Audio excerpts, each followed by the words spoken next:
Muy buenas tardes. Se reabre esta audiencia pública sobre las excepciones preliminares y los eventuales fondos, reparaciones y costas en el caso Vladimir Herzog y otros versus Brasil.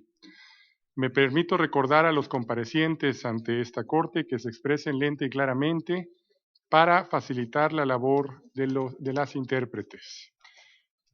Corresponde ahora que los representantes de las presuntas víctimas, los agentes del Estado, expongan sus alegatos finales orales sobre las excepciones preliminares y eventuales fondos, reparaciones y costas, y que la Comisión Interamericana exponga sus observaciones finales. Tiene el uso de la palabra las representantes de las presuntas víctimas para que presenten sus alegatos finales orales. Adelante, por favor. Boa tarde, honorável juiz, honoráveis juízes. Vladimir Herzog foi íntegro, jornalista, marido, pai e amigo. Optou pela resistência não violenta à ditadura militar a partir da imprensa. A detenção, tortura e assassinato de Vlado Herzog, somados à cumplicidade da institucionalidade com o silenciamento do que ocorrera, foram parte de uma estratégia de violência e impunidade assegurada pelas instituições. Matar a um jornalista, antes e agora, tem um impacto silenciador e intimidador sobre o resto da imprensa e sobre a sociedade. Não apenas se apaga uma voz, se promove a autocensura, mas também se nega a informação, as ideias, as vozes que garantem um debate informado e plural.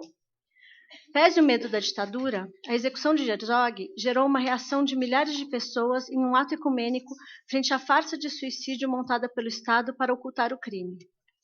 A morte de Herzog deixou uma jovem família incompleta. Clarice, a cargo de 2 crianças, de 7 e 9 anos. A mãe de Vlado, Dona Zora, quem havia fugido do nazismo junto de seu marido e filho, ficou Hori Shakul, órfã de filho em hebraico. E em plena ditadura, uma expressão de amor, coragem e busca de dignidade, Clarice Herzog apresentou uma ação judicial para que se reconhecesse que seu marido não havia se suicidado.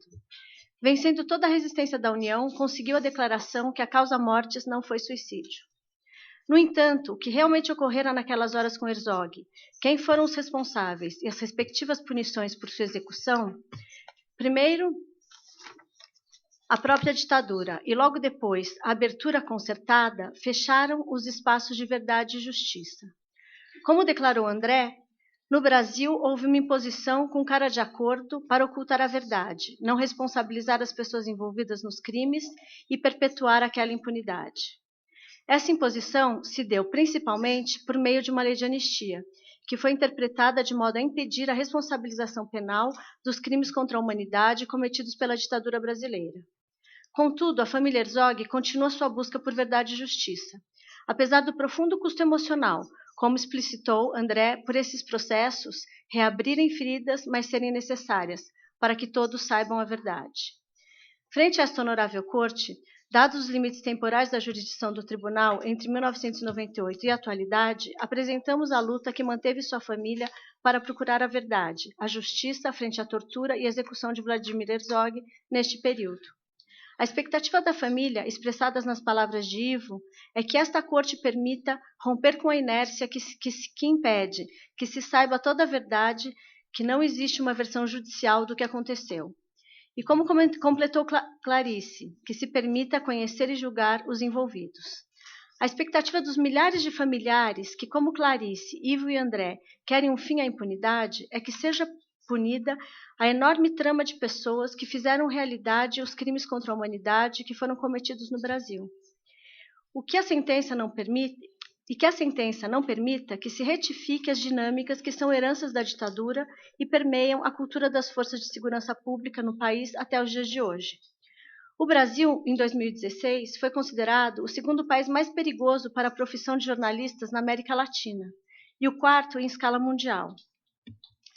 No Brasil, a impunidade da prática de tortura, perpetrada por agentes públicos de segurança e prisionais contra suspeitos e pessoas detidas, segue sendo a regra. Apesar dos mecanismos legais e de accountability disponíveis, estes se apresentam totalmente inócuos, porque não são aplicados quando a tortura é praticada por agentes públicos.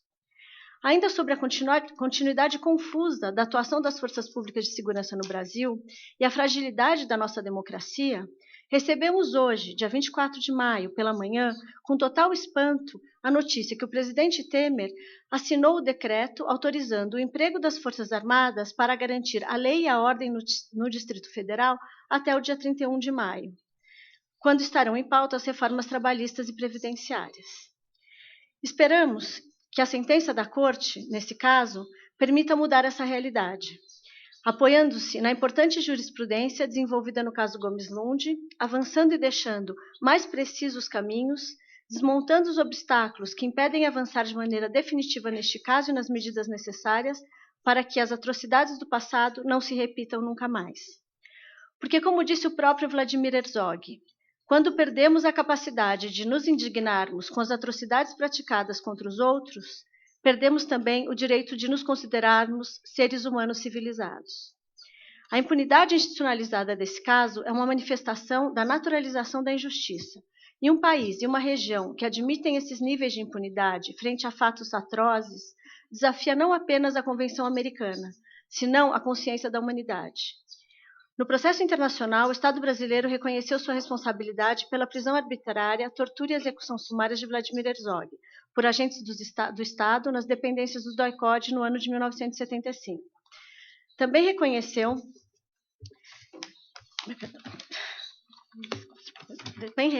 sua responsabilidade pela violação da integridade pessoal dos familiares de Herzog em relação a esses crimes, todos elementos fundamentais como antecedentes do caso. Valorizamos esse reconhecimento. Contudo, destacamos que o mesmo tem natureza limitada, uma vez que o Estado não reconhece as violações derivadas de seu dever de fazer justiça no caso. Tampouco reconhece a violação aos direitos à verdade, nem a violação do direito dos familiares a participar plenamente nos processos em relação a essas violações. Também não reconhece a dor e o dano causado aos familiares de Herzog em virtude do tratamento dado ao caso durante o período da competência da Corte, nem a dor causada a eles pela impunidade. Finalmente, o Estado afirma que as medidas adotadas no âmbito interno foram suficientes para reparar as violações alegadas no presente caso, o que não é certo. Portanto, é necessário que esta Corte determine tais violações, bem como as reparações, às quais o Estado se opõe na quase sua totalidade. Honorável Corte, estamos frente a violações caracterizadas como crime contra a humanidade.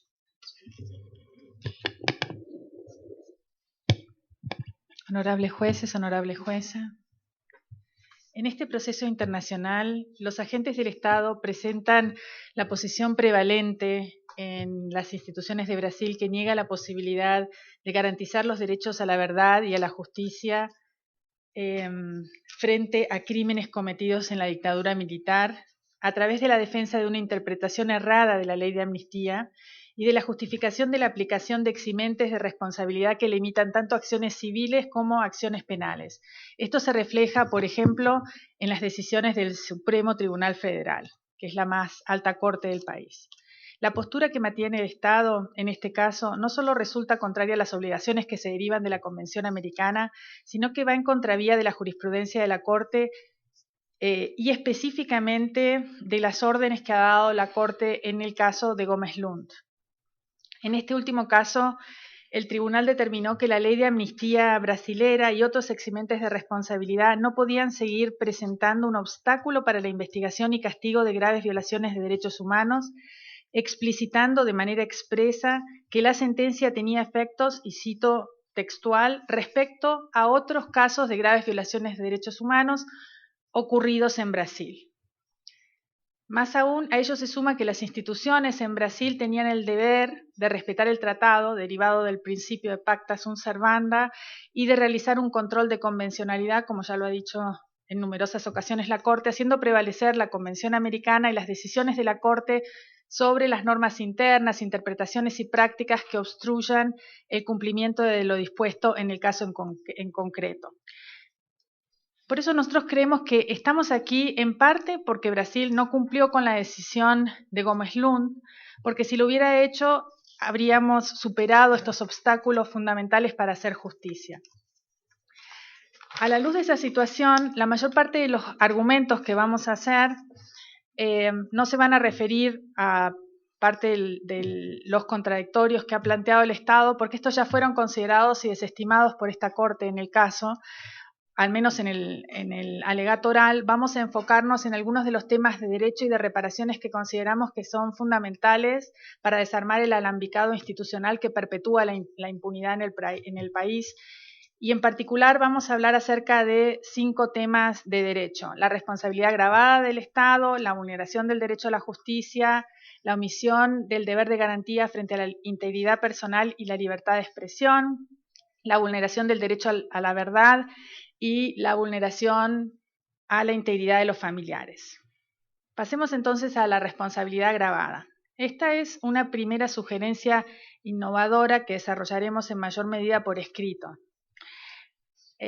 Creemos que un aporte que puede hacer la Corte para evitar el desacato de sus sentencias y la falta de cumplimiento de la obligación de realizar un control de convencionalidad podría expresarse en la determinación de una responsabilidad agravada del Estado en virtud de 2 motivos. El primero es muy relevante especialmente para los casos que son casos en secuencia, como Gómez Lund, este caso, y una serie de casos que todavía están pendientes en la Comisión Interamericana, que es cuando se trata del desafío abierto y doloso de decisiones de este tribunal y de normas internacionales imperativos con el objetivo de seguir perpetuando la impunidad. En segundo lugar, creemos que se puede establecer la responsabilidad agravada en virtud de una teoría que ya ha desarrollado en varios casos la propia Corte Interamericana y que habla acerca de una responsabilidad especial cuando se dan patrones sistemáticos de violaciones de derechos humanos que denotan la existencia de crímenes de Estado, como ocurrió en este caso. Respecto al segundo tema del mérito del caso al que voy a hacer referencia, tiene que ver con el derecho a la justicia. Le pedimos al Honorable Tribunal que declare las vulneraciones de los artículos 8 y 25 de la Convención Americana, reiterando su jurisprudencia tradicional sobre incompatibilidad de amnistías y otras eximentes de responsabilidad, pero también creemos que esta es una oportunidad de oro para profundizar en algunos de los temas para ayudar a destrabar los malos entendidos, la incomprensión que tienen varios sectores dentro del Estado brasilero sobre el alcance y la responsabilidad del Estado. Adicionalmente, solicitamos a la Honorable Corte que el Estado sea considerado responsable por haber impedido a los familiares de Herzog su derecho a ser oídos por las autoridades competentes, teniendo en cuenta los hechos del caso, la estructura restrictiva del proceso penal brasileño que le da muy pocas posibilidades de impulso en el proceso. Y así, en parte, fue reconocido por esta Honorable Corte en su reciente sentencia del caso Favela Nova Brasilia. Adicionalmente, sostenemos que hay una violación flagrante a la justicia en virtud de la demora irrazonable en la resolución de la acción civil interpuesta en el año 2008, la cual todavía está pendiente de resolución en segunda instancia, como fuera mencionado por el testigo y el perito. Ahora bien, los hechos del caso Herzog también nos permiten profundizar en otro tema clave para el tribunal y para Brasil. Es el de las obligaciones estatales que se derivan de la Comisión de Crímenes contra la Humanidad.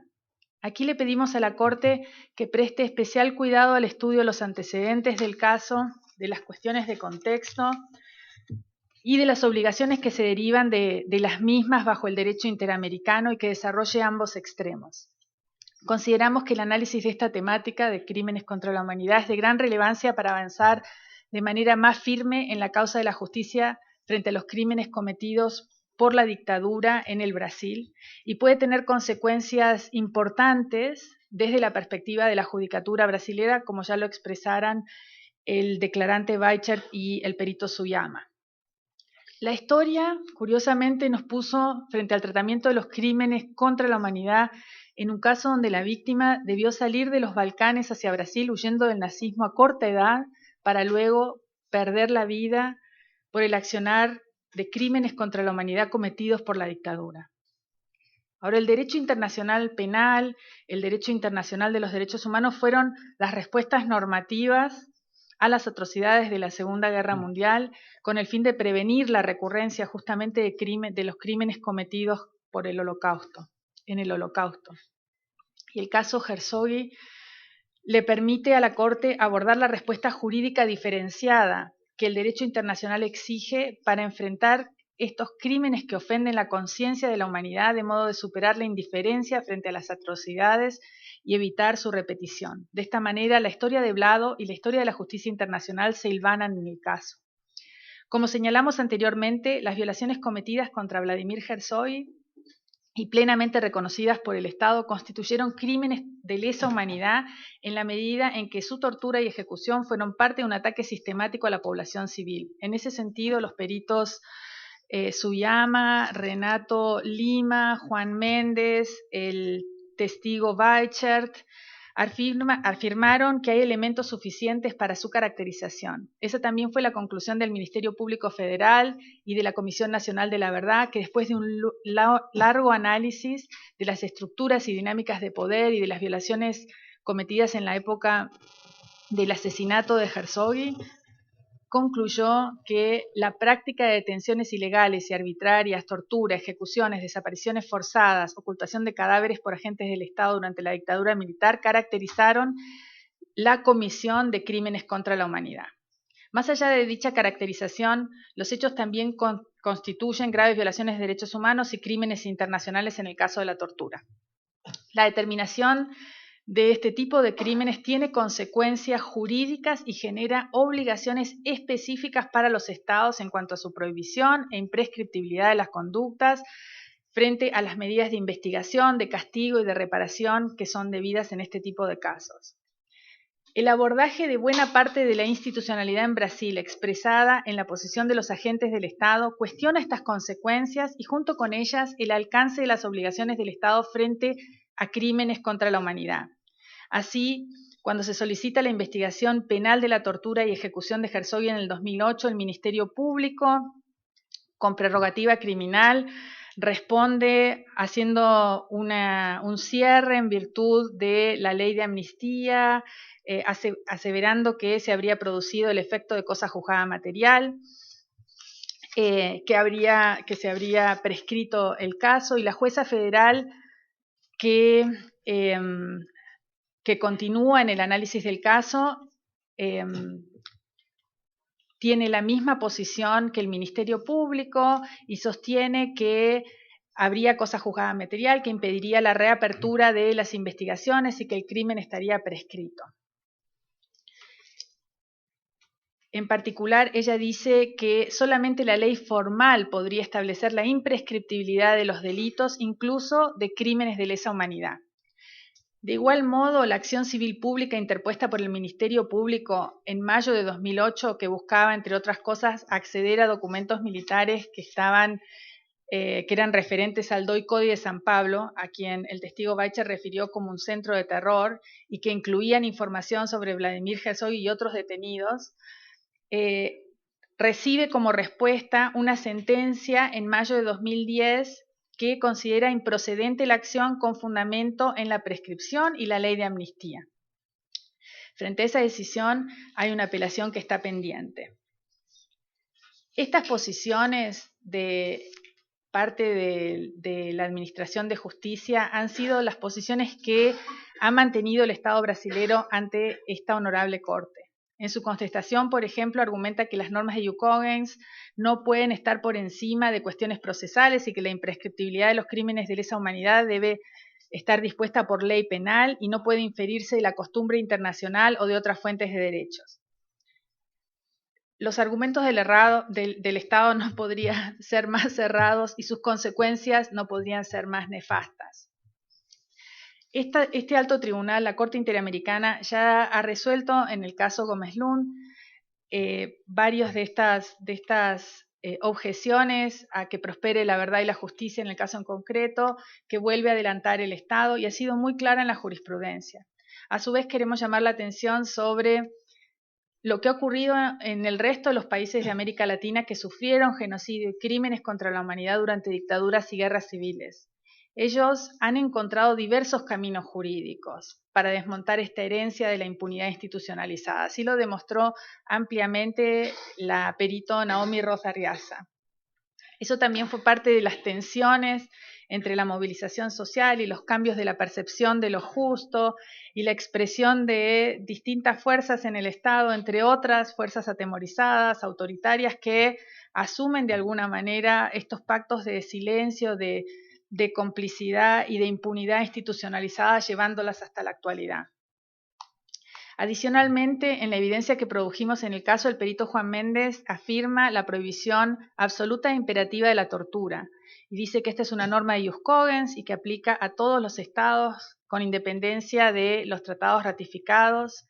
Habla además acerca de la prohibición de la tortura y los crímenes contra la humanidad que han sido cristalizados por lo menos desde los principios de Nuremberg en 1950 y por lo tanto estaban vigentes mucho antes de 1993. En el mismo sentido se pronuncia y expande aún más en este tema la perito Naomi Rosa Arriaza. Ella afirma que esta serie de convenciones que rescatan la imprescriptibilidad de la prohibición de la tortura, la prohibición de crímenes de lesa humanidad, cristalizan principios del derecho internacional ya vigentes para Brasil al momento de la dictadura.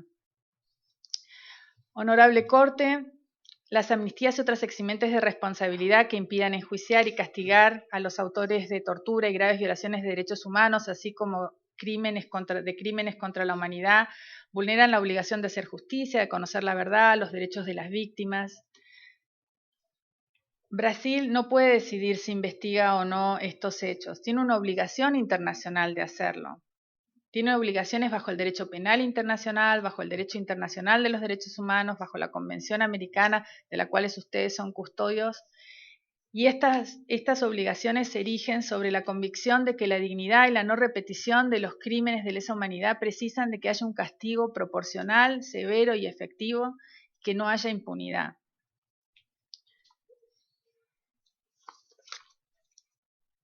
Quisiera referirme en este momento a tres temas claves para el análisis del derecho ante este tribunal. El primero tiene que ver con la omisión del deber de garantía respecto a la integridad física de Vladimir Herzog y la libertad de expresión. En la jurisprudencia de la Corte Interamericana, la jurisprudencia reciente y la histórica, este tribunal ha considerado que la falta de investigación respecto a hechos de tortura infringe el deber de garantía del artículo 5. Y no resulta controvertido que los agentes del Estado detuvieron ilegalmente, torturaron y ejecutaron a Vladimir Herzog para silenciarlo por su papel de periodista. Es por ello que vamos a desarrollar esto más por escrito, pero consideramos que hay una violación de garantía en el caso en concreto, tanto respecto de la protección frente a la tortura como frente a la libertad de expresión. También hay una violación al derecho a la verdad. Esta violación al derecho a la verdad se expresa en el cierre de la acción civil que podía dar informaciones adicionales acerca de la tortura y la ejecución de Herzog en el DOI-CODI en Sao Paulo, así como la limitación al acceso a los archivos militares en poder del Estado a la que se refirieron el testigo Marlon Weicher y el perito Suyama. Este es un punto que seguramente no es pacífico en el Estado y notamos que tenemos 3 miembros del Ministerio de Defensa y un general de la República presentes en la audiencia. El último punto de derecho al que voy a referirme es el tema del daño efectuado a los familiares de Vladimir Herzog. El Estado no reconoce que hubo una afectación a los familiares de Herzog por la ocultación y obstrucción de la verdad y por la omisión de garantizar el acceso a la justicia. Queda probado, sin embargo, en el caso que se ha causado un enorme sufrimiento a la madre, a la esposa, a los hijos de Vladimir Herzog. Entendemos que estas afectaciones deben ser presumidas por el tribunal, dada la entidad de los hechos que están ante sí, pero sin embargo hemos realizado y aportado pruebas específicas sobre este tema. Solo voy a rescatar la voz de la señora Sora en la carta que leyó la señora Clarice, que resume y rescata lo que hemos visto con el resto de los miembros de la familia. Minha dor não tem consolo, que es mi dolor no tiene consuelo. Ese dolor todavía palpable, no solo por la aberrante tortura y ejecución, sino por el periódico maltrato, por la falta de trato digno, porque después de tantos años la familia tiene que continuar la lucha por la verdad y la justicia, por la persistencia de la impunidad. La hemos presentado de manera abundante tanto en esta audiencia como en la prueba aportada al tribunal, y le solicitamos por ello que establezcan la violación a la integridad física, psicológica de los familiares de Vladimir Herzog.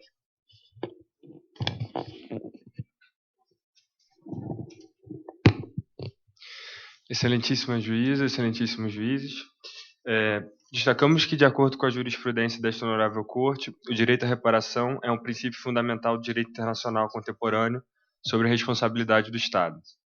Nesse sentido, tanto este tribunal quanto outros tribunais internacionais têm determinado que a reparação do dano causado em razão da infração de uma obrigação internacional consiste na plena restituição, que inclui o restabelecimento da situação anterior e a reparação das consequências que esta infração tenha produzido, além do pagamento de uma indenização pela compensação dos danos sofridos. Nos casos em que a plena restituição não é possível, esta Corte considerou a necessidade de outorgar diversas medidas de reparação, dentre elas medidas de restituição, satisfação e garantias de não repetição.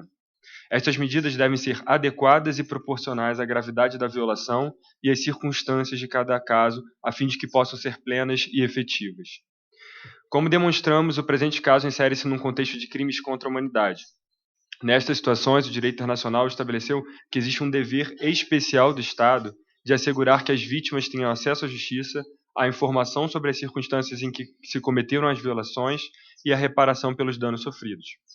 Como destacou a companheira Viviana Kristisevich, o Estado brasileiro tem violado não só suas obrigações internacionais, mas também uma ordem direta desta honorável Corte. Face a essas obrigações, não pode escolher o Estado que cumpre ou não. É também um absurdo o argumento de que as medidas de não repetição não se aplicariam a este caso. Isto porque o princípio da subsidiariedade e a margem de apreciação não podem ser interpretados como margem de descumprimento ou margem de desobediência de uma ordem internacional. É inaceitável esse tipo de deferência quando já se tem uma ordem a respeito do cumprimento e a qual o Estado deve acatar por controle de convencionalidade. Por esta razão, solicitamos que esta honorável Corte reafirme o dever das autoridades investigativas e judiciais do Estado brasileiro de realizar o controle de convencionalidade em relação a ordens deste tribunal, para determinar, entre outras medidas, que, em virtude da imprescritibilidade do crime de tortura e dos crimes de lesa humanidade, à luz das normas consuetudinárias do direito internacional, o Estado deve promover a investigação, processamento e responsabilização de todos os agentes envolvidos na detenção arbitrária, tortura e execução de Vladimir Herzog, por meio de órgãos imparciais e independentes, garantindo às vítimas o seu direito de participação no processo, a fim de que tais investigações sejam resolutivas e cumpram seu dever de realizar justiça. Para cumprir esta obrigação, esta Corte deverá ordenar ao Estado que adote medidas necessárias para que a lei de anistia não siga sendo um obstáculo a estas investigações. Como bem destacam diversos períodos do presente caso, o Estado não poderá utilizar obstáculos práticos e jurídicos para obstar o seu dever de cumprir com justiça nos crimes contra a humanidade, como os institutos da prescrição e coisa julgada. Considerando a importância dos documentos militares para a realização da justiça e esclarecimento da verdade no presente caso, e tendo em conta os problemas apontados na presente audiência, pela testemunha e pelo perito indicados pelos representantes das vítimas, de que a restrição a tais arquivos e documentos seguem sendo um grave óbice à persecução criminal, solicitamos que esta Corte determine ao Estado brasileiro que torne público todos os documentos em poder das Forças Armadas relacionados à detenção arbitrária, tortura e execução de Vladimir Herzog, bem como de demais perseguidos políticos, e em especial aqueles referentes ao centro de torturas conhecidos como DOI e COD. Como destacado pelo perito Marlon Weicher nesta audiência, considerando o legado que as violações do passado têm sobre o presente, no âmbito das políticas de não repetição, destacamos também as medidas que foram observadas pelo relator especial da ONU para a tortura e outros tratos cruéis e degradantes, o senhor Juan Mendes, reafirmadas no âmbito da sua perícia escrita, no presente caso, sobre a necessidade de que a Corte determine que o Estado adote medidas necessárias para garantir a independência dos serviços médicos forenses, para que se desvincule da estrutura das polícias, bem como de que sejam incorporadas internamente os parâmetros internacionais da devida diligência da investigação de tortura previsto em instrumentos internacionais como o Protocolo de Istambul e Minnesota. É igualmente importante que esta Corte determine ao Estado que adote as medidas para adequar seu ordenamento jurídico a fim de garantir a imprescritibilidade do crime de tortura e diminuir a brecha que ainda existe entre a legislação e a prática no Brasil, garantindo monitoramento efetivo por parte das autoridades federais na implementação da obrigação de prevenir, proteger e punir os atos de tortura. No que tange ao fortalecimento das medidas de combate à impunidade, destacamos as observações escritas pelo perito Fábio Simas de que esta Corte se digna a determinar ao Estado brasileiro adote medidas necessárias para que possa estender e implementar os mecanismos de combate à tortura em todos os estados da Federação e que dê a eles suporte político e financeiro para a sua autonomia física e financeira, por meio da eleição transparente e igualitária de seus membros. E, por fim, a fim de saciar um desejo das vítimas e garantir a efetivação de políticas de memória, solicitamos que esta honorável Corte se digne a determinar ao Estado brasileiro que promova a criação do Museu de Imprensa Vladimir Herzog.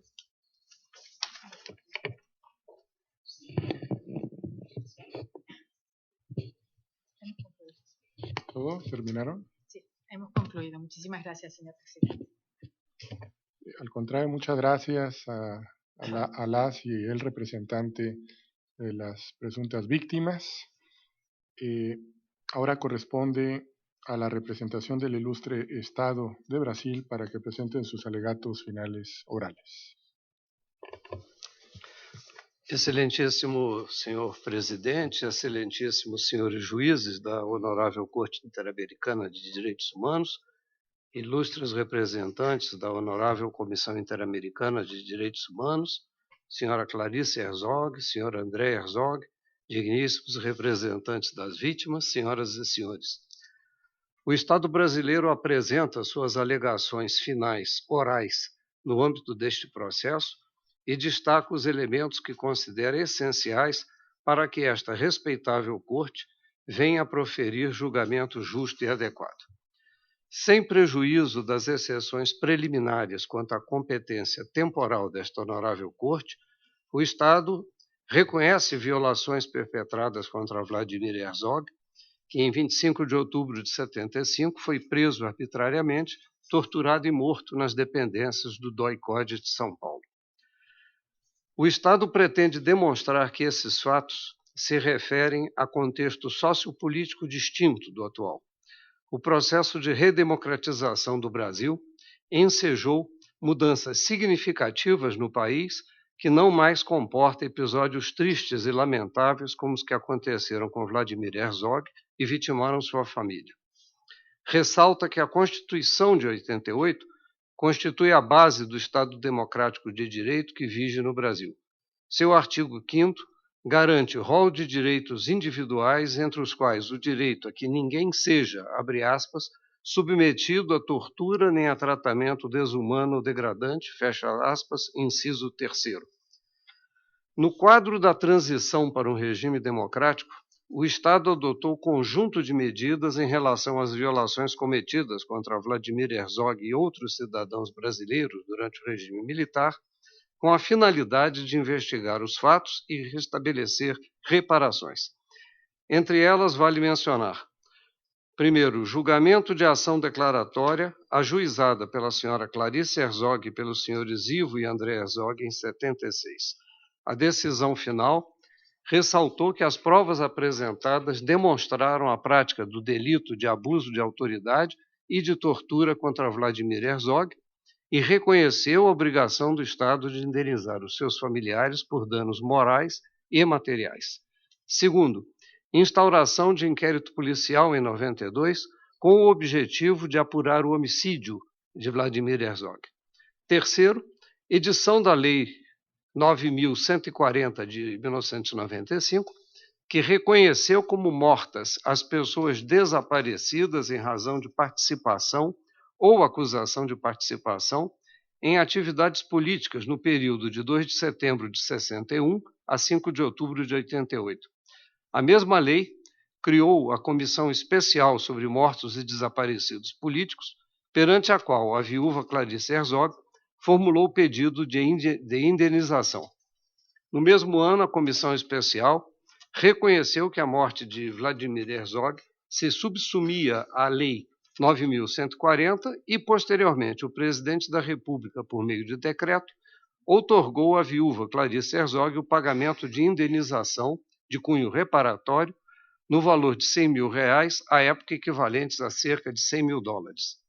Quarto, estabelecimento da Comissão Nacional da Verdade pela Lei 12.528 de 2011.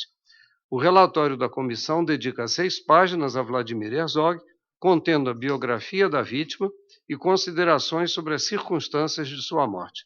Além disso, identifica a autoria das violações perpetradas, divulgando tanto uma cadeia de comando dos órgãos envolvidos, quanto os autores das violações.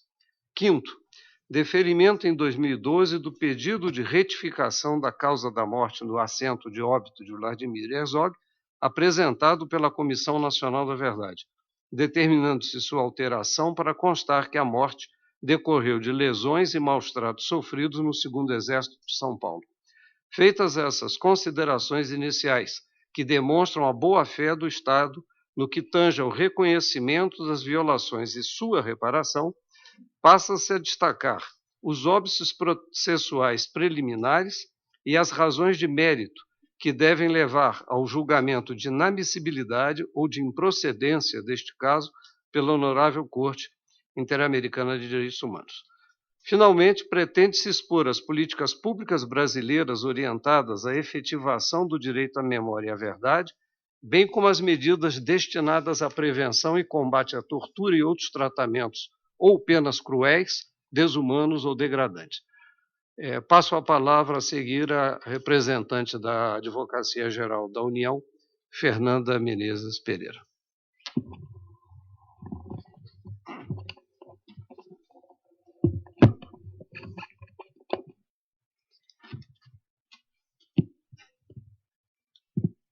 Honorável Corte, inicialmente, o Estado brasileiro ratifica todas as exceções preliminares e as alegações de mérito apresentadas na contestação.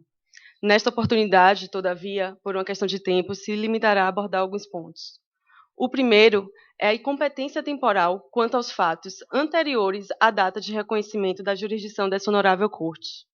O Brasil reconheceu a competência da Corte Interamericana sob reserva de reciprocidade e para fatos posteriores a 10 de dezembro de 1998. Essa Corte construiu o entendimento de que tais declarações restringem sua jurisdição para fatos ou omissões iniciados após essa data. Assim, as supostas violações estatais dos deveres de proteção judicial, artigo 25 da Convenção Americana sobre Direitos Humanos, e de assegurar as garantias judiciais, artigo 8º da Convenção, só estariam sujeitas à jurisdição dessa Corte se tais processos se iniciaram ou deveriam ter se iniciado após o marco temporal indicado na Declaração de Reconhecimento de Jurisdição da Corte.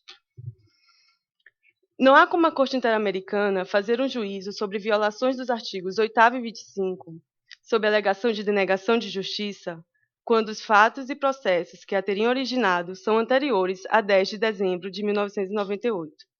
A exemplo do inquérito policial na Justiça Estadual de 1992, que se encerrou em 1993.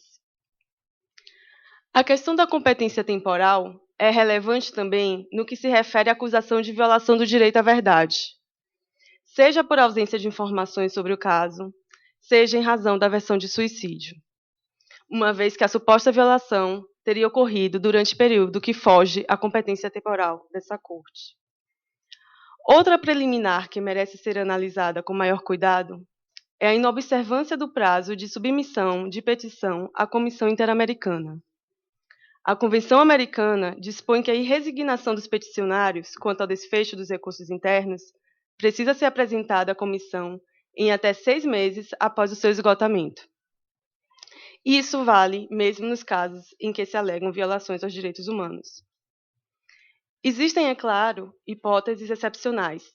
Trata-se de casos de inexistência, obstáculos ou demora injustificados nos recursos internos. Situações em que se analisa se o acionamento do sistema interamericano ocorreu em prazo razoável. Neste caso, a comissão aplicou a exceção ao prévio esgotamento dos recursos internos sob o fundamento de que a lei de anistia brasileira configuraria a hipótese de ausência de devido processo legal. Ao fazer isso, a comissão deixou de considerar os fatos principais do caso concreto para considerar o questionamento da lei de anistia como elemento central da petição. Mas, conforme estabelecido na opinião consultiva 14 de 94, a jurisdição contenciosa dessa Corte é exercida com a finalidade de proteger direitos e liberdades de pessoas determinadas, e não de resolver casos abstratos. O controle de convencionalidade de leis não pode ser o objetivo principal do sistema de petições, que está centrado em vítimas concretas. Dessa forma, não é válido considerar a lei de anistia para a aferição do prazo razoável. E mesmo que eu fosse, passaram-se quase 30 anos entre a promulgação daquela lei, em 79, e a apresentação da petição deste caso à comissão, em 19 de julho de 2009. Prazo que não é razoável à luz dos precedentes da própria comissão.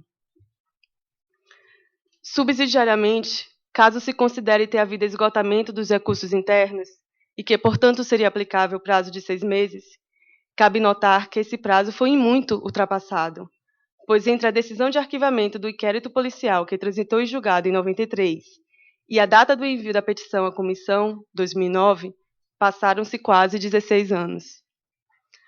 Assim, a única conclusão possível é que não foi observado o prazo razoável, e nem, subsidiariamente, o prazo de 6 meses, o que impõe a inadmissibilidade do caso. A última preliminar que o Estado pretende salientar é a incompetência em razão da matéria, para análise de fatos distintos daqueles submetidos pela Comissão Interamericana. Embora seja possível invocar direitos e pretensões diferentes daqueles compreendidos na demanda submetida pela Comissão, tais direitos e pretensões devem, necessariamente, ter como base os fatos já apresentados, pois a jurisprudência dessa ilustre Corte é clara, no sentido de que não é possível alegar fatos novos. No presente caso, não constam do escrito de apresentação do caso à Corte fatos como a suposta ocultação de arquivos sobre o regime militar ou a suposta negativa sistemática de acesso a documentos militares, motivo pelo qual não devem ser objeto de julgamento. Confiando que essa Corte analisará com zelo as preliminares invocadas, o Estado passa neste momento à defesa de mérito. A respeito da alegação de violação aos artigos 5º e 13 da Convenção Americana sobre Direitos Humanos, em relação com os artigos 1.1, 8º e 25 da mesma Convenção e com os artigos 1º, 6º e 8º da Convenção Interamericana para prevenir e punir a tortura em prejuízo de Vladimir Herzog, o Estado reforça que eventual ofensa à integridade pessoal e à liberdade de pensamento e de expressão de Vladimir Herzog estão fora da competência temporal dessa Corte. É certo que as violações de direitos humanos deixam resultados nefastos, que se prolongam no tempo. Essa constatação, entretanto, não se confunde com o fenômeno das violações continuadas. Do contrário, todas as violações seriam continuadas por deixarem consequências duradouras. Ademais, os fatos ligados à ausência de persecução penal pela tortura relacionam-se às alegações de violação aos artigos 8º e 25. Assim, não seria o caso de efetuar uma determinação em separado das alegadas violações supostamente continuadas aos artigos 5º e 13 da Convenção, tal como se manifestou a própria comissão em seu relatório de mérito. A respeito da alegada violação dos artigos 8º e 25 da Convenção Americana, o Estado reforça o apelo para que essa Corte reflita sobre a distinção entre os artigos citados e a necessidade de sua análise em separado e de forma independente. Para tanto, o Estado conclama que sejam analisadas não apenas as razões trazidas em sua contestação, mas também os motivos externados pelo excelentíssimo senhor juiz Sierra Porto, no voto parcialmente dissidente apresentado no caso Fazenda Brasil Verde, de 2016. no qual esclarece que a análise das violações aos artigos 8º e 25 da Convenção deve ser feita de maneira diferenciada, sendo relevante que se faça a distinção entre ambos os artigos e entre as razões pelas quais podem ser considerados violados. Esclarecido isso, o Estado afasta qualquer violação ao artigo 8.1 da Convenção Americana ou ao artigo 8º da Convenção Interamericana para prevenir e punir a tortura. No caso concreto, as vítimas jamais estiveram na condição de réus dos processos citados ou de outro processo judicial doméstico relacionado ao caso, e no qual tenham tido, mesmo em tese, as garantias judiciais violadas. E mesmo que se considere que o artigo 8.1 abrange as garantias do devido processo legal, independentemente da qualidade da parte, autor ou réu, também não se verifica violação ao devido processo legal. Não há dúvidas sobre a competência, independência e imparcialidade da juíza federal que atuou acolhendo a promoção de arquivamento formulada por Procurador da República no ano de 2008, em pleno exercício de suas funções. Quanto ao artigo 25 da Convenção Americana, que garante proteção judicial, tampouco há que se falar em violação. O arquivamento das peças de informação autuadas pelo Ministério Público Federal em 2008 não foi motivado pela aplicação da lei de anistia, mas sim pela existência de coisa julgada e de prescrição. A decisão que aplicou a lei de anistia foi a de 1993 e se encontra fora da competência temporal dessa Corte. Ademais, a decisão que transitou em julgado em 93 e determinou o arquivamento das investigações policiais precedeu os entendimentos jurisprudenciais desse tribunal invocados pela parte contrária. Notadamente, o caso Barrios Altos versus Peru, de 2001, quando esse tribunal decidiu, de forma inovadora, que tinha poderes para declarar sobre a validade da norma doméstica, especialmente em se tratando de leis de anistia. O que torna legítimo questionar se era juridicamente exigível das autoridades nacionais que adotassem postura diversa, e se seria razoável desafiar a decisão passada com base em entendimento a posteriori. Em se tratando de investigação em processos penais, esse contexto é relevante, pois o Estado não poderia deixar de observar o princípio da estrita legalidade em matéria penal, muito valorizado por esse tribunal.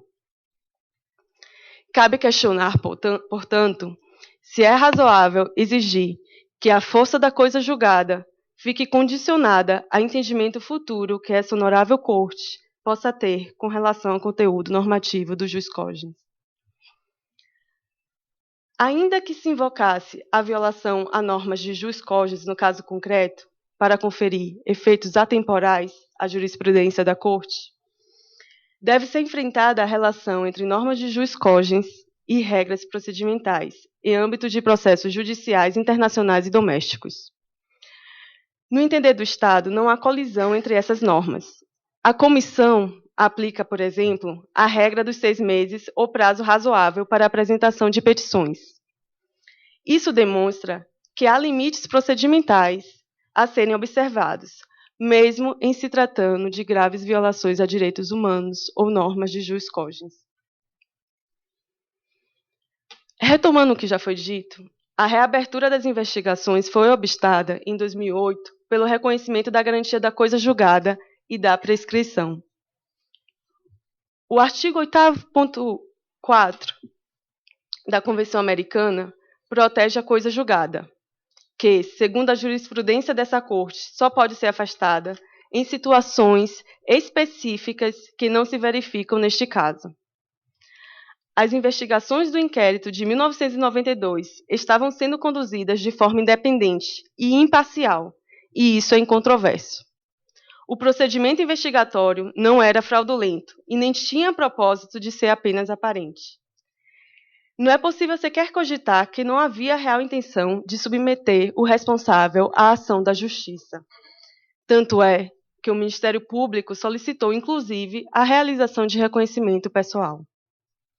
A superação da coisa julgada no presente caso colidiria, portanto, com o artigo 8.4 da Convenção Americana. Não bastasse a coisa julgada, foi identificado em 2008 um outro óbice, o da prescrição.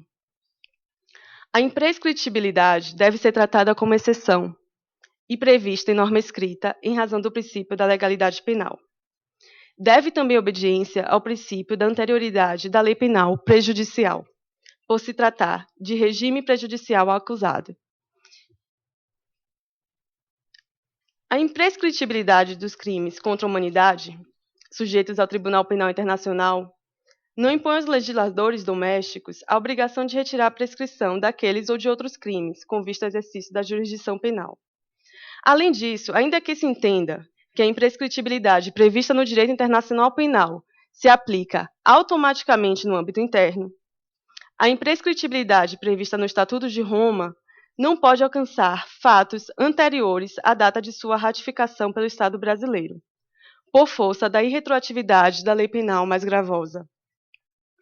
Como o Brasil passou a ser signatário do Estatuto de Roma apenas em 2002, não há como nele se pautar para defender a imprescritibilidade de crime ocorrido em 75.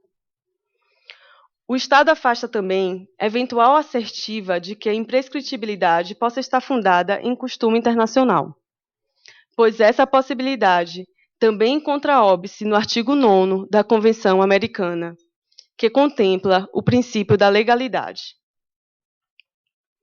Assim, o Estado solicita que se julgue improcedente o pedido de investigação criminal contra os responsáveis pela tortura de Vladimir Herzog, por suposta violação à Convenção Americana ou à Convenção Interamericana para prevenir e punir a tortura.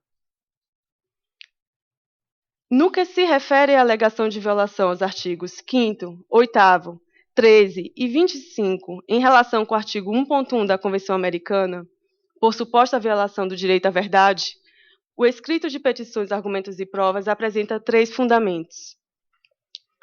Divulgação falsa.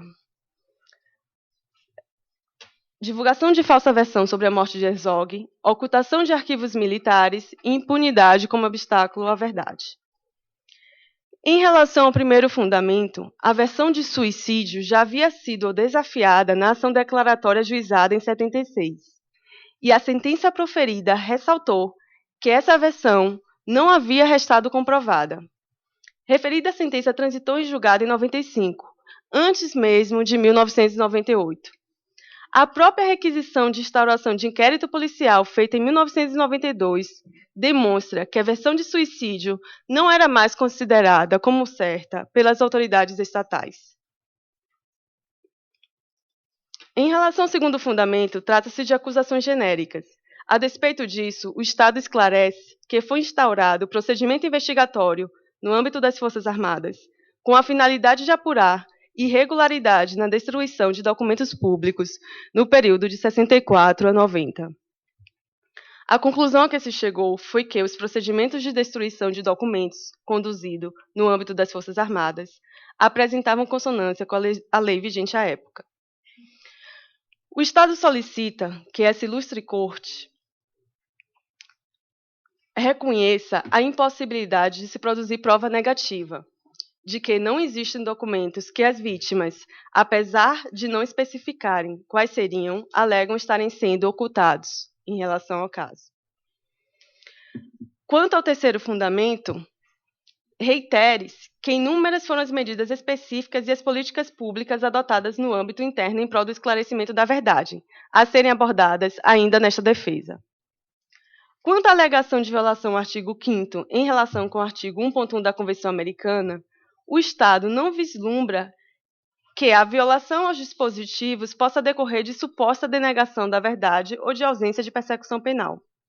O parágrafo 1º do artigo 5º protege a integridade física, psíquica e moral de pessoas processadas e condenadas pelo Estado. Para tanto, seus demais parágrafos elencam condutas estatais positivas e não omissivas que podem sejar violação a um desses atributos. Utilizar-se do artigo 25, proteção judicial, para justificar uma violação ao artigo 5º, integridade pessoal, configuraria falta de técnica jurídica. Além disso, é pertinente refletir se as violações reflexas decorrentes de suposta violação ao artigo 25 não estariam subsumidas na própria análise do artigo. O Estado discorda que tenha havido denegação da verdade em violação ao artigo 5º no que se refere aos fatos do presente caso.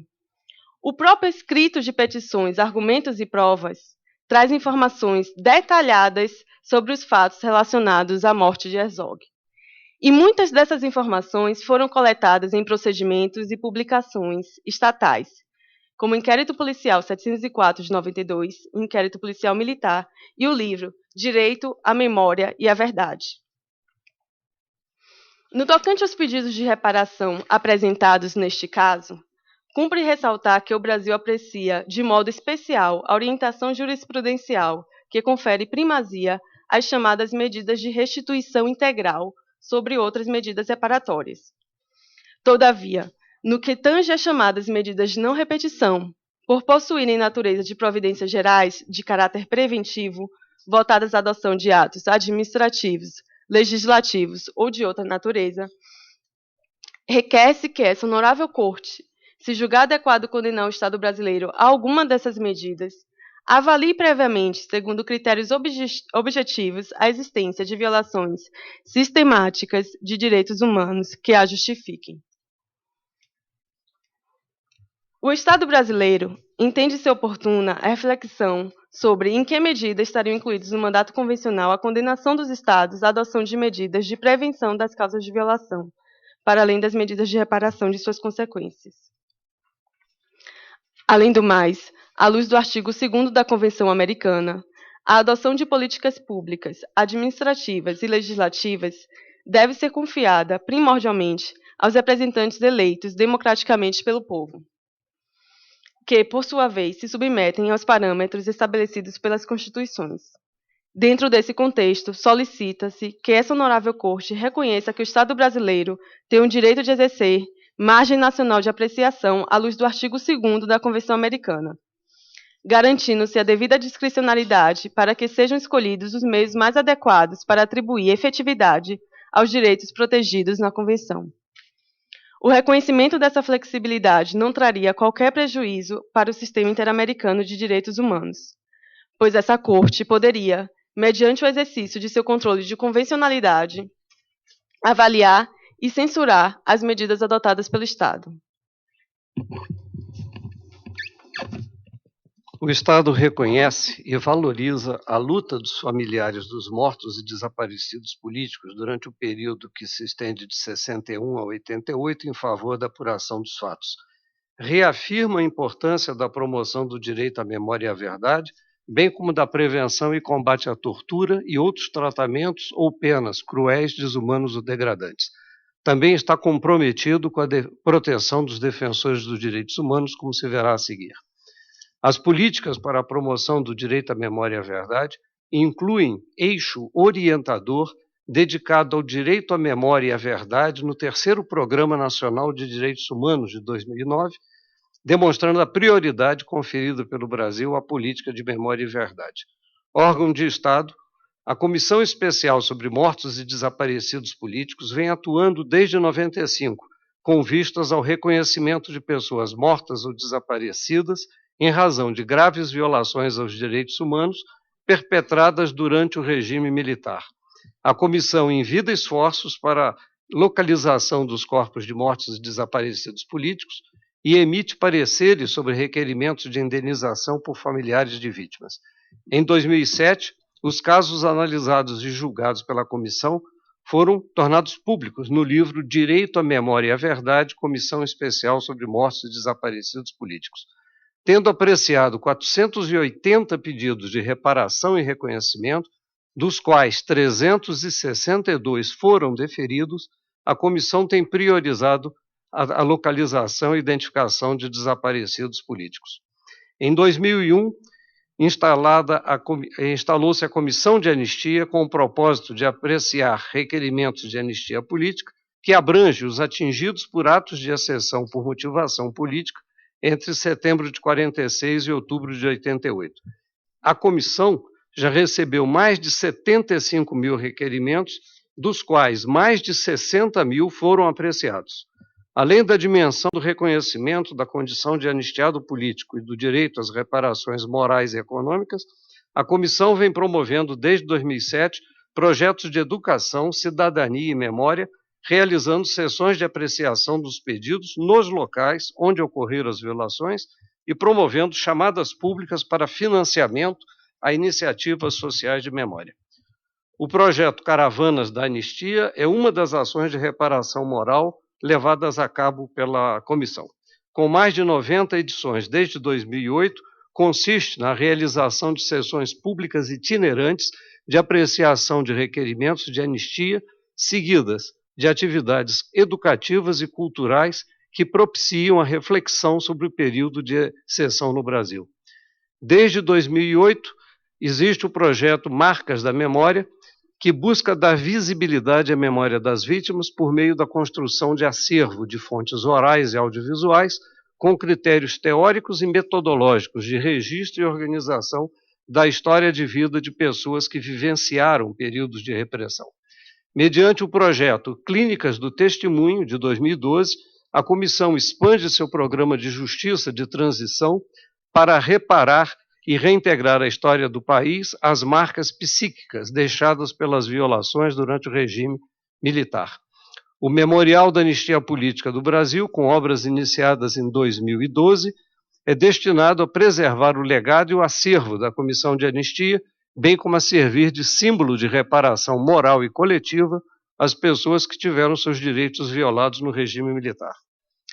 As políticas no campo do direito à memória e à verdade culminam na Comissão Nacional da Verdade, de 2012, em conformidade com a exortação proferida por essa egrégia corte no caso Gomes Lund. A comissão tem a finalidade de examinar e esclarecer as graves violações de direitos humanos praticadas entre setembro de 46 e outubro de 88. A comissão colheu 1.121 depoimentos, 132 deles de agentes públicos, e realizou 80 audiências e sessões públicas pelo país. Com mais de 3.000 páginas, seu relatório final foi entregue à sociedade em 2014. E desencadeou, ademais, um expressivo processo de mobilização para a comissão de comissões similares no âmbito estadual, municipal, parlamentar e universitário. O Estado vem, ademais, dando continuidade às ações para a capacitação do pessoal militar em matéria de direitos humanos, também em consonância com a sentença do caso Gomes Lund. E foram estabelecidas outras medidas, como, infelizmente, o tempo da nossa delegação está esgotado, eu pediria só a gentileza de confirmar que o Estado também protege, luta pela efetivação dos direitos humanos, materializado na Política Nacional de Proteção aos Defensores dos Direitos Humanos, aprovada em 2007 por decreto que inclui, sobretudo, comunicadores e jornalistas. Por tudo que foi possível expor nesta audiência, e com base nos seus escritos de contestação, o Estado considera que o caso não deve ser examinado no mérito e que, se o for, deve ser julgado improcedente. Ademais, o Estado solicita que, no julgamento do caso, sejam consideradas todas as políticas e medidas adotadas nas décadas recentes, como as aqui apresentadas. Reitera, finalmente, que permanece aberto ao diálogo, com vistas a que se possa chegar a uma solução amistosa, não apenas neste, mas em todos os casos submetidos a essa honorável corte. Muito obrigado.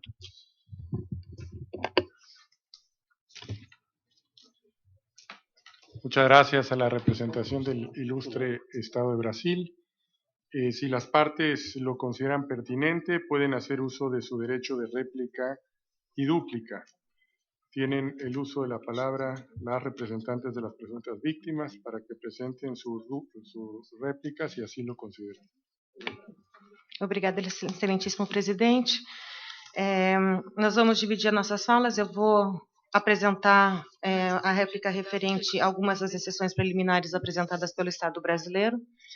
O Estado brasileiro, em sua contestação, apresenta mais de 8 exceções preliminares. Em suas alegações orais, ele se refere às duas, então é as duas que nós iremos contestar diretamente. A primeira delas é a respeito da competência temporal dessa corte, alegando que essa corte não poderia conhecer fatos anteriores a 1998, quando o Estado brasileiro reconhece a sua jurisdição. Em nenhum momento os representantes das vítimas alegam que violações referentes a fatos instantâneos anteriores a 1998. Nós, contudo, temos que usar esses fatos como antecedentes, que são antecedentes importantes para esse caso, porque estão vinculados diretamente às violações que foram cometidas após 1998, os processos judiciais que se iniciaram desde então, e também servem para a caracterização do agravamento da responsabilidade internacional no presente caso.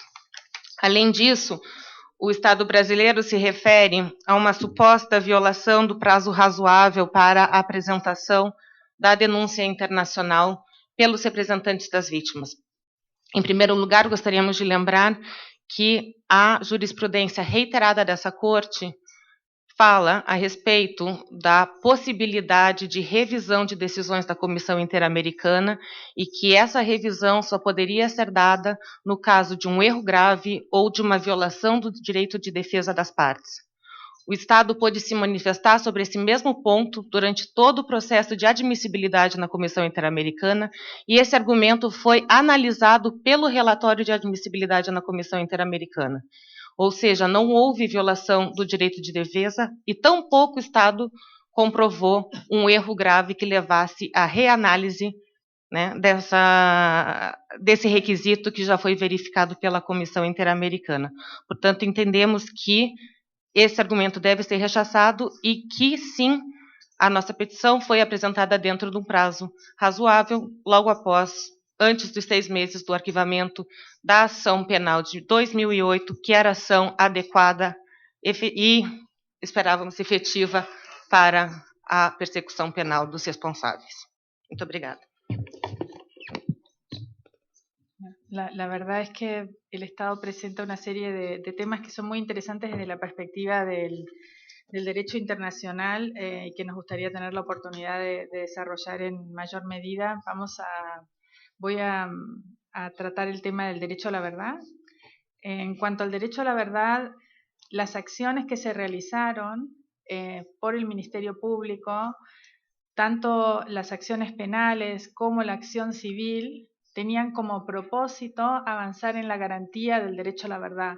No estamos hablando de algo que no tenga un asidero fáctico en una serie de hechos que se dan después de la aceptación de la jurisdicción de la Corte. En cuanto al derecho a la verdad, creo que es muy importante responder a lo que planteaba la ilustre agente del Estado, en cuanto a que nosotros no hemos planteado cuáles son las cosas que no se saben y que estamos planteando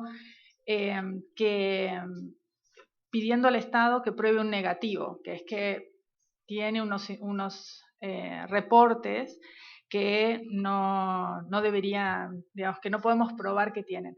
Ese argumento fue refutado tanto por el testigo Baicher como por el perito Suyama.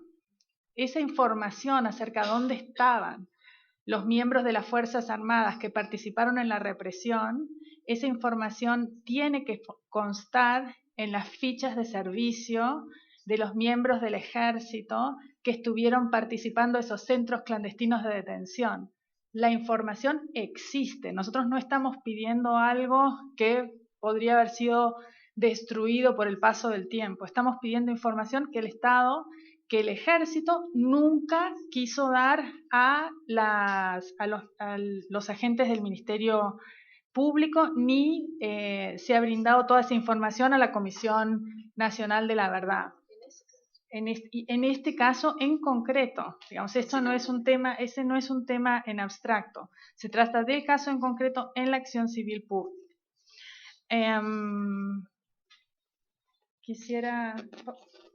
Se concluyó el tema. Muchas gracias a la representación de las presuntas víctimas. Corresponde ahora a la representación del ilustre Estado para que presenten la dúplica, si así lo considera. Muito grato. a nossa delegação gostaria de complementar as informações anteriormente mencionadas a iniciativas muito importantes ainda no nosso país que precisam ser destacadas aqui. Em primeiro lugar, a formação em direitos humanos também está presente, além das instituições anteriormente mencionadas, no âmbito do Poder Judiciário e do Ministério Público. No que se refere à prevenção e combate à tortura e outros tratamentos ou penas cruéis, desumanos ou degradantes, o Estado vem reafirmando o seu comprometimento com a erradicação dessa violação por meio de leis, da assinatura de instrumentos internacionais e de políticas públicas. Os primeiros compromissos internacionais foram firmados em 89, com a adesão à Convenção das Nações Unidas contra a Tortura e à Convenção Interamericana para prevenir e punir a tortura. Ressalta-se no âmbito interno a proibição da tortura na Constituição de 88 e a tipificação como crime pela Lei 9455 de 97. Em 2004, a então Secretaria Especial de Direitos Humanos da Presidência da República passou a contar com uma coordenação geral de combate à tortura, existente até hoje na estrutura do Ministério dos Direitos Humanos. Em 2006, o governo federal publicou o Plano de Ações Integradas de Prevenção e Combate à Tortura. Dentre as proposições, destacam-se criação, ampliação e fortalecimento de comitês estaduais de combate à tortura, formação de agentes para acompanhamento e detecção pericial de práticas de tortura, criação de corregedorias específicas do sistema policial e do sistema penitenciário, ampliação e aperfeiçoamento das redes e serviços de acolhimento às vítimas. Em 2013, foi instituído o Sistema Nacional de Prevenção e Combate à Tortura, que compreende o Comitê Nacional de Prevenção e Combate à Tortura e o Mecanismo Nacional de Prevenção e Combate à Tortura, assegurando a independência e a autonomia dos seus peritos, nos termos do protocolo facultativo à Convenção da ONU contra a Tortura, que foi assinado pelo Brasil em 2007. O Comitê Nacional de Prevenção e Combate à Tortura é a instância de participação social da política de prevenção e combate à tortura. Instalado em julho de 2014, composto por representantes do Poder Executivo Federal e da sociedade civil, tem trabalhado em colaboração com o Mecanismo Nacional, recebendo relatórios, participando de reuniões, efetuando visitas em loco, e esse mecanismo tem como função principal a realização de inspeções a locais de privação da liberdade, sem aviso prévio e com acesso a todas as suas dependências, com vistas a recomendações e notas técnicas. O primeiro relatório data de 2016, compilando informações, análises e recomendações formuladas após visita a 40 locais de privação da liberdade. Em síntese, senhor presidente, senhores juízes, o Brasil hoje é um Estado democrático de direito em que são assegurados o acesso à justiça e também à verdade, conforme prova o amplo relato sobre as políticas públicas adotadas nos últimos anos, boa parte das quais foi possível apresentar a essa egrégia corte nesse momento. Muito grato.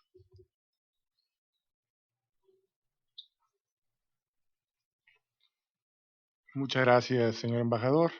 Y finalmente corresponde a la Comisión Interamericana para que presente sus observaciones finales. Adelante, por favor. Gracias, presidente. Voy a responder en primer lugar a las excepciones preliminares interpuestas por el Estado y que ha mantenido en estas observaciones finales, en particular a dos de ellas, y luego me remitiré a lo contestado por la Comisión ya oportunamente. Respecto a la competencia temporal, desde el sometimiento del caso y de conformidad con el reglamento de la Corte, la Comisión indicó el alcance de la competencia temporal del Tribunal en el presente caso, señalando que sometió justamente las acciones y omisiones estatales que ocurrieron y que continúan ocurriendo con posterioridad al 10 de diciembre de 1998, fecha de aceptación de la competencia de la Corte. Y dentro de estas violaciones ocurridas con posterioridad, la Comisión subrayó que se encuentran, 1, las violaciones a la Convención Americana sobre Derechos Humanos y a la Convención Interamericana para Prevenir y Sancionar la Tortura, derivadas de la actuación de las autoridades del Estado en el marco del proceso justamente interno que culminó con el archivo de la investigación del caso Herzog el 12 de enero de 2009. 2. La actuación de las autoridades estatales en el marco de la acción civil pública, también aquí mencionada y cuyo número obra en el expediente. 3. La vigencia de la ley de amnistía, sus efectos en el esclarecimiento, investigación y sanción del presente caso. 4. La afectación a la integridad personal de los familiares como consecuencia de la situación de impunidad y de negación de justicia descrita en el informe de fondo de la Comisión. Por lo tanto, la Comisión considera que la excepción resulta obviamente improcedente en este marco temporal ya descrito. Respecto al control de legalidad sobre el plazo del artículo 46.1, justamente los representantes de las víctimas hacían referencia a los elementos que deben concurrir para que la Corte efectúe una revisión, error de procedimiento o error de tal entidad que sea calificado como grave y que tenga la virtualidad de afectar el derecho de defensa de la parte que lo invoca y probar el perjuicio concreto, y la Comisión considera que ninguno de estos elementos se encuentra en el presente caso y que en todo caso la argumentación del Estado no satisface estos elementos. En segundo lugar, la Comisión recuerda que en su informe de admisibilidad consideró que era aplicable la excepción al requisito del agotamiento de los recursos internos contemplado en el artículo 46.2 de la Convención, debido a que el plazo de 6 meses no resultaba aplicable, correspondiendo a la Comisión determinar si la petición fue presentada en un plazo razonable. Y en aplicación de lo anterior, la Comisión tomó en cuenta que si bien los hechos originarios, detención, tortura y muerte del periodista Vladimir Herzog ocurrieron en 1975, en la petición también se alegaron hechos posteriores, como los que mencioné al comienzo de estas observaciones. Finalmente, respecto a los temas de mérito, en su informe de fondo la Comisión Interamericana determinó que el Estado de Brasil es responsable por la detención arbitraria, la tortura y muerte del periodista Vladimir Herzog durante la dictadura militar y por la situación de impunidad en que continúan estos hechos en virtud de la aplicación de la amnistía promulgada, de la autoamnistía promulgada por la dictadura y de las figuras de cosa juzgada y prescripción interpuesta. La Comisión estableció que el caso Herzog no fue un hecho aislado, sino que formó parte de una práctica de graves violaciones a los derechos humanos cometidas durante la dictadura militar. Y justamente el propio Estado reconoce esta situación en sus informes sobre derecho a la verdad y memoria de la Comisión Especial sobre Muertos y Desaparecidos, de la Secretaría de Derechos Humanos, ambos instrumentos que aquí han sido mencionados. De manera particular, la muerte de Vladimir Herzog formó parte de un patrón sistemático de acciones represivas emprendidas entre 1974 y 76 contra opositores, en especial si estos presuntamente pertenecían al Partido Comunista de Brasil, y a partir en ese lapso fueron detenidos y torturados decenas de militantes y al menos 12 periodistas por su militancia o sospecha de militancia en el PCB también sufrieron tortura y detenciones y muertes en centros de detención militar. Como queda demostrado, en el caso ha permanecido la impunidad y la aplicación e interpretación de la ley de amnistía hecha por los tribunales brasileños, la aplicación de figura de cosa juzgada y prescripción, han impedido la investigación y persecución penal de estos hechos, al igual que muchos otros casos de graves violaciones a los derechos humanos cometidas durante la dictadura militar. Como consta en el presente caso, a solicitud del Ministerio Público del Estado de São Paulo, las autoridades jurisdiccionales en 1992 abrieron una investigación policial, pero el Tribunal de Justicia de ese estado decidió cerrar esta investigación en razón de la aplicación de la ley de amnistía. Tal como lo explicó el testigo Marlon Weicher, no fue sino hasta marzo de 2008 que miembros del Ministerio Público solicitaron la apertura de una investigación penal. y la inaplicabilidad de la ley de amnistía. No obstante, esta nueva solicitud fue rechazada por decisión de la Justicia Federal en enero de 2009 y dicha decisión determinó la existencia de cosa juzgada material tras la decisión de archivo dictada en 1992. Posteriormente, el Supremo Tribunal Federal en 2010 declaró constitucional la aplicación de la ley de amnistía. Estos argumentos no son nuevos, han sido utilizados por los estados de la región en distintas oportunidades y en distintos contextos para impedir la persecución penal de los responsables de las graves violaciones a los derechos humanos cometidas durante las dictaduras o durante los conflictos armados. La aplicación de las leyes de amnistía, el principio de no retroactividad de la ley penal y la prescripción son argumentos usuales y conocidos por este tribunal. Y, como lo dice la perito Rota Riarza, en la región los argumentos legales que han impedido estas investigaciones versan justamente sobre aspectos del principio de legalidad, ¿verdad? Al enfrentar estos argumentos, la CIDH y la Corte ha determinado que no hay ninguna vulneración del principio de legalidad, por el contrario, la incompatibilidad de las leyes de amnistía, de prescripción y otras excluyentes de responsabilidad que impiden o dan por terminada una investigación y juzgamiento de agentes de un Estado responsable de graves violaciones a derechos humanos, ha sido reiterada de manera uniforme por los órganos del Sistema Interamericano de Derechos Humanos. La jurisprudencia de la Corte al respecto, desde el caso Barrios Altos y otros versus Perú, es muy clara al respecto. Son inadmisibles las disposiciones de amnistía, de prescripción y otras excluyentes que pretendan impedir la investigación y sanción de los responsables. Lo interesante en luego de estas decisiones importantes que ha tomado la Corte y que han tenido, digamos, importancia y impacto decisivo en la región para justamente remover estos obstáculos, es que varios tribunales nacionales de la región han seguido este criterio. Por ejemplo, en 1998 la Corte Suprema de Chile y la gran mayoría de los tribunales inferiores se han negado a aplicar la ley de amnistía o la prescripción en casos de graves violaciones a los derechos humanos o el derecho humanitario internacional. La Corte empezó por interpretar la ley de amnistía para que no fuera obstáculo a la actuación de los tribunales en casos de violaciones graves al derecho internacional, especialmente la desaparición forzada. Subsecuentemente del fallo de esta Corte, en el caso Almonacid, la Sala Penal extendió esta línea interpretativa a la Comisión de Asesinatos Políticos que califican como crímenes de humanidad. Para ir a un caso más reciente, el 13 de julio de 2016, la Sala Constitucional de la Corte Suprema de El Salvador declaró inconstitucional la ley de amnistía respecto a todos los delitos de lesa humanidad y aquellos crímenes de guerra.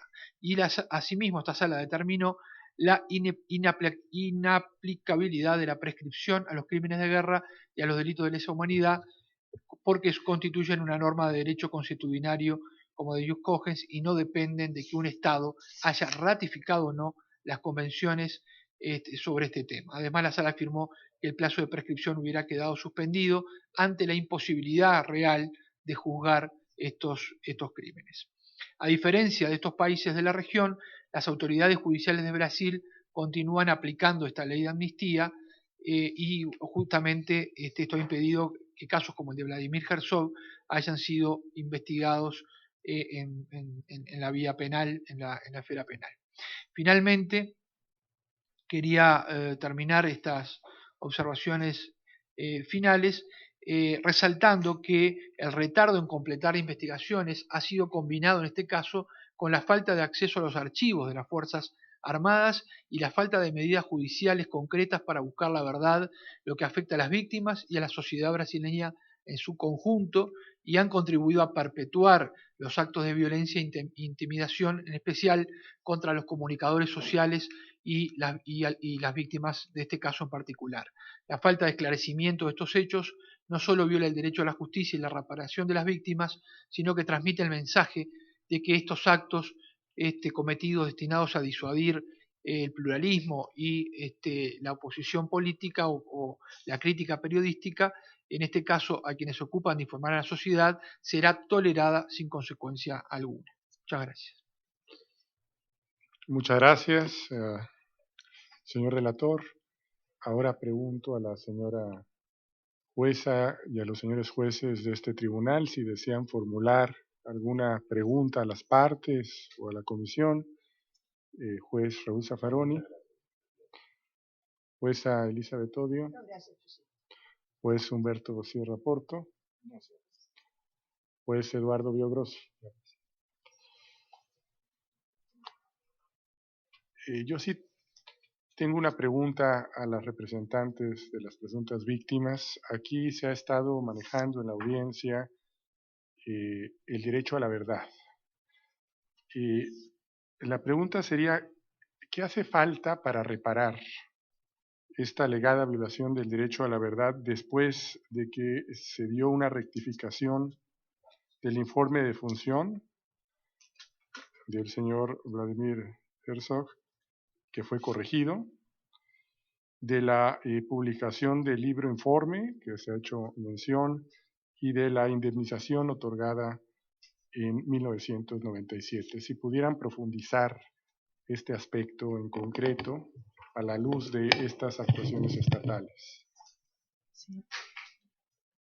Nosotros consideramos que todavía no se han esclarecido algunas de los aspectos fundamentales del contenido mínimo del derecho a la verdad frente a graves violaciones de derechos humanos, y en particular de las graves violaciones de derechos humanos que se cometieron en contra de Vladimir Herzog. La viuda y la familia todavía no sabe exactamente quién dio la orden, no saben exactamente por qué, no saben quiénes estuvieron participando, quiénes fueron los cómplices. O sea, hay una parte fundamental de la verdad que todavía no ha sido develada. Lo triste de esto es que parte de esa verdad puede ser todavía develada, porque pese a haber pasado 41 años, todavía están vivos una parte importante de aquellas personas que estuvieron vinculadas a los hechos en el caso en concreto. En cuanto a la reparación específica del derecho a la verdad, nosotros consideramos, en la línea de lo que ha planteado la Corte en muchas de sus decisiones, que es necesario que haya una verdad judicial. Y consideramos que es necesario que se abran esos espacios del derecho para poder cristalizar, revelar lo que ocurrió, y que esto pueda ser comunicado a la familia y a la sociedad como mínimo. Y consideramos también que hay algunas medidas que tienen que ver con la garantía del derecho a la verdad que tienen relación con la apertura de archivos, con la apertura y el acceso real a los archivos que se derivaron de la Comisión Nacional de la Verdad, y también a los archivos militares que todavía están en poder del Ejército de la Nación, y que deberían ser accesibles para el objeto de proteger el derecho a la verdad de las víctimas y para permitir el avance de los procesos penales. Ahí hay pedidos concretos, específicos, que ha hecho el Ministerio Público Federal que no han sido respondidos. De hecho, hay una determinación por parte del Ejército de que todos los pedidos tienen que ir al jefe del Estado Mayor Conjunto o sea, está concentrada la persona, el funcionario que tiene la capacidad de responder a estos pedidos del Ministerio Público. Y de acuerdo a lo que sabemos por el libro del grupo de trabajo y la información que se ha presentado ante este tribunal, se han presentado numerosas solicitudes que han cursado, y esas solicitudes, respecto a información que sabemos que está en manos de las fuerzas de seguridad, no han tenido ningún tipo de respuesta. La señora Beatriz Afonso quisiera completar. E ainda sobre o esclarecimento da verdade, eu acho importante enfatizar, como já apareceu e por conta da restrição do tempo da réplica, e apareceu no depoimento da Clarice, o próprio Estado brasileiro utilizou a versão de suicídio nesse processo internacional. Quer dizer, que daí gerou a própria família a necessidade de que o certificado de morte viesse a ser mudado, mas também por uma iniciativa da família. Só foi entregue quando pronto pela Comissão da Verdade. Mas a verdade é que o que se esclareceu, que foi muito importante para a família e para a sociedade, é que não foi suicídio, só que não se esclareceu o que aconteceu depois. O Herzog não morreu de causa natural, ele não se suicidou, mas o que aconteceu precisa ser trazido à tona, para que isso fique muito claro para toda a sociedade brasileira. E o que a gente percebe até os dias de hoje é que a versão de suicídio muitas vezes ainda aparece, até em processos internacionais na própria defesa do Estado. Então, esse não é um caso. Nós temos 44 casos no livro do próprio Estado, de Verdade e Memória, onde a versão de suicídio, com as mesmas características, são apresentadas como suicídios, como falou também o perito Sérgio Suyama. Ou seja, infelizmente a versão de suicídio não é uma exceção no caso do Vladimir Herzog nos crimes da ditadura no Brasil. Pela ordem, senhor presidente. Sí, precisamente iba también a pedirle a la representación del Estado que manifestara su parecer sobre el mismo punto del derecho a la verdad y la actuación estatal. Nós gostaríamos de esclarecer que o Estado brasileiro, desde 78, reconheceu que a versão de suicídio não se sustentava e jamais alegou posterior a isso, em processos internacionais, a versão de suicídio em relação ao caso Herzog. Portanto, a afirmação dos representantes das presumidas vítimas não corresponde à realidade. Após a declaração de 78, nós temos seguidos reconhecimentos, todos no mesmo sentido, de que o suicídio não se sustentaria. A Lei 9.140 de 95, além de reconhecer novamente os fatos, estipulou indenização. No relatório da Comissão Nacional da Verdade, exortado por essa Corte, também se reconhece novamente os fatos. Em 2007, houve reconhecimento também pela Comissão Especial sobre Mortos e Desaparecidos Políticos. Portanto, não é verídico afirmar que o Estado apresentou, em processos internacionais ou internos, uma versão de suicídio que foi esclarecida ainda no ano de 78, mediante uma ação declaratória que foi extremamente detalhada e que imputou sem nenhuma dúvida a responsabilidade do Estado pela morte. Inclusive, conforme consta na carta da senhora Zora, que fez um agradecimento ao juiz da causa por ter justamente esclarecido esses fatos, colocando um ponto final quanto à versão de suicídio. Muchas gracias. En todo caso, dado que hay una controversia importante sobre este punto, si pudieran profundizarlo en los alegatos finales escritos. Y por supuesto, también veo que se está haciendo referencia a una verdad judicial o verdad procesal y una verdad histórica. Si existen diferencias sobre estos aspectos para cumplir el derecho a la verdad en términos generales. Se for possível uma pequena complementação, o Estado gostaria de complementar que, nesse caso, o acesso à verdade foi tanto judicial, mediante uma ação declaratória na Justiça brasileira, como também histórica, mediante reconhecimento expresso do Poder Executivo e, além disso, legislativa.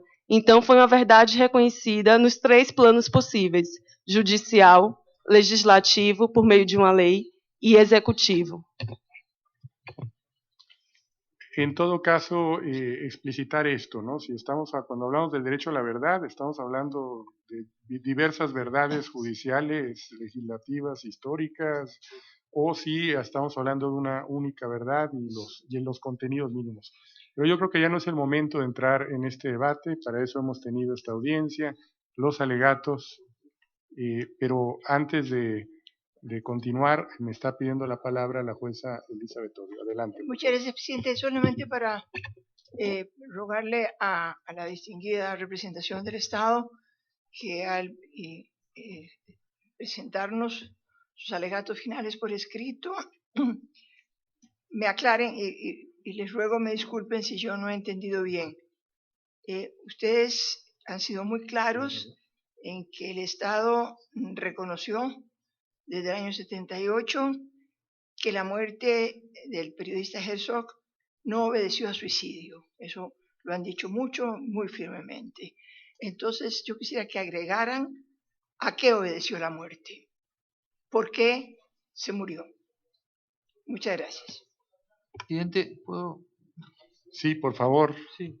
No, sin ánimo de terciar, simplemente creo que un dato importante sobre esta discusión. Hay un peritaje que la comisión acompañó, solicitó y la Corte aceptó del periodista y profesor de periodismo John Dinges de la Universidad de Columbia, y en honor a que justamente Herzog era periodista y fue asesinado por sus trabajos, digamos, llamo la atención en el sentido de que es interesante las medidas de reparación que él propone para el caso y que tienen que ver con una vigorosa investigación en las Cortes sobre el pasado y los casos de represión, pero en particular la derogación de las leyes que afectan la libertad de expresión y el desarrollo justamente de un periodismo autorregulado con altos estándares éticos como el que proponía Herzog para los medios públicos, que aún en los medios públicos de Brasil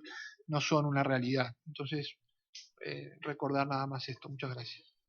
Al contrario, como decía, no es el momento de abrir debates, pero sí pedirles en estos alegatos finales y por supuesto en las observaciones finales escritas que nos presenten, aclarar lo que ha preguntado la jueza Elizabeth Odio y lo que también mencioné hace rato y que fue motivo de algunas contradicciones o de diversos puntos de vista de las partes.